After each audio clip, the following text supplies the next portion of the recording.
Hi, my name is Marguerite Tonery, and as you know, I'm the author of the Kapheus series of children's books. And I wanted to say, because it's really scary at the moment outside, everybody's talking about a virus, the COVID-19 virus, and I thought that, children shouldn't have to worry. And as long as we wash our hands and we do as everything that our parents tell us to do and that the government tells us to do, we will be fine. So, because I can't go into your school to see you, or because you can't come to bookshops for me to read to you, I'm going to read a little bit from Kapheus Earth, the first book in my series. And I will tell you about this book. So the Kapheus series is about a brother and a sister called Eliza and Jamie. And they live with their mum and their dad in their house by the woods in Era. So if anybody knows where Era is, it's Ireland in Irish. So they live in Era. So we all know, everybody who's Irish knows what Era is. So they live in Era. So we already know now what the woods look like. We know what the climate is like. We know everything about Era. So Eliza and Jamie live with their mum and their dad in their house by the woods in Era. And then their great uncle Davin comes to visit. And Uncle Davin is quite an eccentric guy. And what makes Uncle Davin unusual is that Uncle Davin doesn't look very much older than Eliza and Jamie's mum and dad. And the reason for this is that he drank from the fountain of youth. And because he drank from the fountain of youth, he never grew old. So Uncle Davin comes to visit, and I'll tell you all about it. And he starts telling them stories. And after dinner, the whole family sat together, listening to stories of faraway lands, of great adventures and encounters with the most extraordinary of creatures. They heard stories of strange skies, rivers that flowed and splashed and bobbled over stones and yet had no water. They heard about shadows that had no objects and objects that had no shadows. By the time the night drew in, both Eliza and Jamie were completely and utterly in awe of their great Uncle Davin. It was only when the night drew in, when the grandfather clock sounded the last chime of the night, that everyone realised it was well past their bedtime. Now, the next morning, this is what happens. I don't want my children subjected to Kapheus, and I'm not happy you've decided to visit us. Where were you for the past 8 years when we could have done with your help? You're her godfather and you haven't been around. Now you turn up on my door and expect me to be happy. Well, I'm not happy with this arrangement at all. And Davin says, Aideen, you know her time has come. It's time for both children to see Kapheus. Why is it time? What did Kapheus ever do for me? What did it do for any of us? Look at your life. It's a mess. You just wander from place to place and leave people when they need you most. Aideen, it's their time. Time for what? Asked Cathal. Cathal had just walked through the front door with Eliza and Jamie. Now, Cathal is the dad and Aideen is the mum, okay? So Cathal had just walked through the front door with Eliza and Jamie. And Cathal says, time for what? And Aideen says, nothing, Cathal. And Jamie says, Uncle Davin, can we hear another story? There'll be no stories this morning until you're washed and dressed in some clean clothes. Off up the stairs with you, Jamie. Oh no, Jamie said. Uncle Davin, I'll be back in a second. So Jamie ran up the stairs to get washed and dressed. Eliza, what's that there? Her mother shouted, pointing to a muddy patch on the floor. I didn't do it. I took my boots off outside. They're Jamie's boot marks. I don't care whose they are. Clean it up. So the mum was really, really grumpy that morning. And all that morning, Eliza and Jamie were tiptoeing around their mum, terrified to incite her anger. I think everybody knows what that's like when you're tiptoeing around your mum or your dad because you're afraid they're really angry and you don't want them to get angry with you.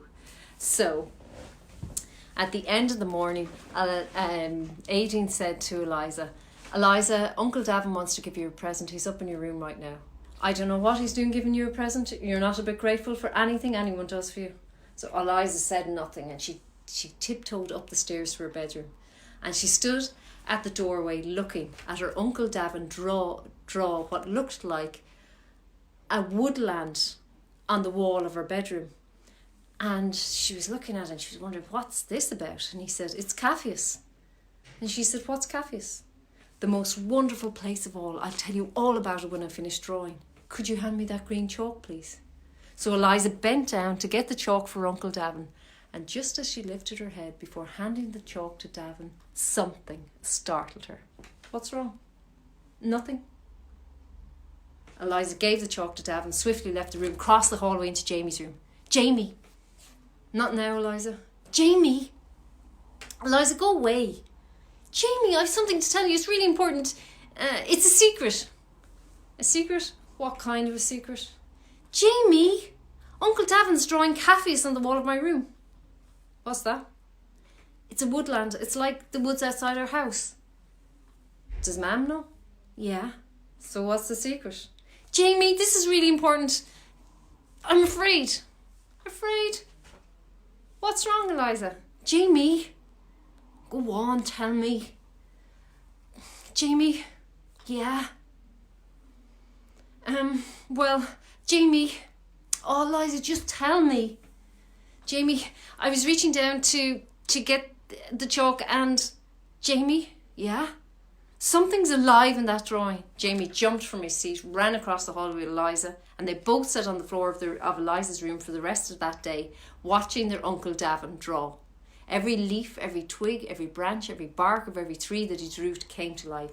Everything he drew came to life. As day turned into night outside their bedroom window, day turned into night in the drawing. And at the end of that day, Uncle Davin stood up and he said, well, I think I'll get an early night tonight. Good night. And he left Eliza and Jamie standing in the room with this thing that was alive. And Jamie said to Eliza, Eliza, you can't sleep in here tonight. I'll be fine, Jamie, be grand. No, Eliza, that thing's alive in there.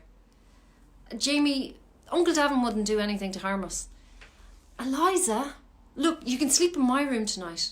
And Eliza said, Jamie, Mam would kill me if I sleep in your room. Okay, well, what will we do? Jamie, you just go to bed. It'll be fine. Okay, but if you need me, Eliza, just call me, okay? So Jamie went to bed. And Eliza climbed in under her blankets. And you ever get that feeling sometimes that someone or something is watching you? Well, Eliza was in under her blankets and she sensed that someone or something was watching her from the drawing. And she slowly pulled the blankets away and looked around. And there it was, on the branch of a tree, staring down at her. A long-eared owl. And Eliza loved owls, so she knew if it was only an owl, it wouldn't be anything scarier than an owl in there, because the owl would have flown away. So she fell asleep. And the next morning, this is what happened. She gently placed her delicate brown feet on the bedpost as she landed. She curled them to grip tightly while she stood and waited. A bright red blaze upon her breast was edged with a grey hue above a round white belly. She had the most distinguished, perfectly formed black beak and regal brown wings. The robin tilted her head to one side as she watched the child sleeping. When Eliza slowly woke from her slumber, the little robin sang the sweetest tune, and as soon as she caught Eliza's eye, she flew away, singing as she withdrew into Kapheus. Eliza jumped from her bed. A robin has just flown to her bedroom wall. She ran across the hallway to see if Jamie was there. Jamie, he wasn't there. She ran downstairs to see if he was eating his breakfast. Jamie wasn't there. Ran out to the yard. Jamie, come on, you have to come up to my room, quick. Eliza, I'm busy. Jamie, this is important. Eliza, I have more important things to be doing. Jamie, a robin flew to my bedroom wall. So Jamie dropped his bucket, ran into the house, up the stairs, into Eliza's bedroom, and he said, are you sure? Did it look real? As real as can be, Jamie. Well, Eliza, you know what this means. We're going to have to get rid of this drawing.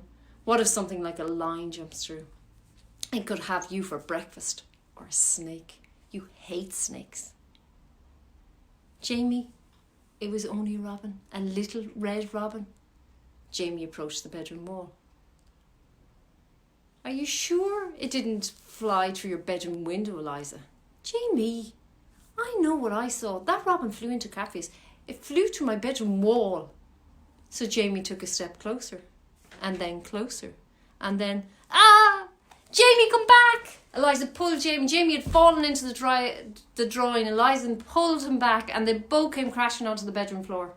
Jamie looked at Eliza. Eliza looked at Jamie. This couldn't be real. This couldn't be real. It was. There before them on the bedroom floor were dry, dead leaves and woodland soil.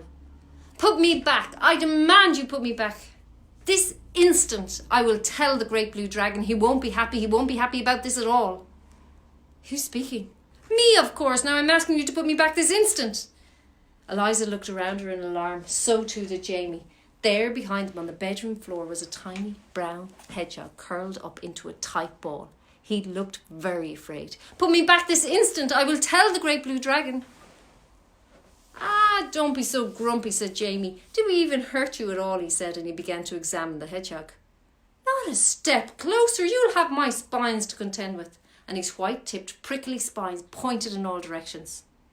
"I'm sorry, Mr. Hedgehog. We'll put you back straight away," said Eliza, jumping to her feet. "You need to stop pointing those spines at us if you want us to help you," said Jamie. "Okay, but no tricks." So Jamie took his jumper off and he gave it to Eliza, and Eliza folded the jumper and she placed it on the bedroom floor. And she lifted the hedgehog up, and then she brought the hedgehog to the drawing and she placed him inside. And the hedgehog crawled out from Jamie's jumper. And he said, "Thank you. You gave me quite a shock, you know. I'm a lot happier now that I can feel the earth beneath my feet. I am Jeremiah Hedgehog, and you are Eliza and Jamie." "How did you know our names?" Jamie said. "I've been waiting 1,629 years, 2 months, 29 days, and approximately 2 1/3 hours for you to place your feet upon the world of the imagination, upon the earth of Kapheus. How could I possibly forget your names? So I'm going to read from all of my books while the virus is ongoing, okay? So if you have any questions, if you want me to read from any of the books or want to know anything about any of the books, ask the questions, write it in the comments, and I'm going to keep on reading from my books until all of this is over and we won't need to be worrying about things anymore. We'll just read, we'll have fun, we'll talk about Kapheus, we'll talk about all the cool things we want to talk about and not worry about things that our parents are going to take care of, okay? Goodbye for now, and I'll see you again soon. Take care, bye-bye.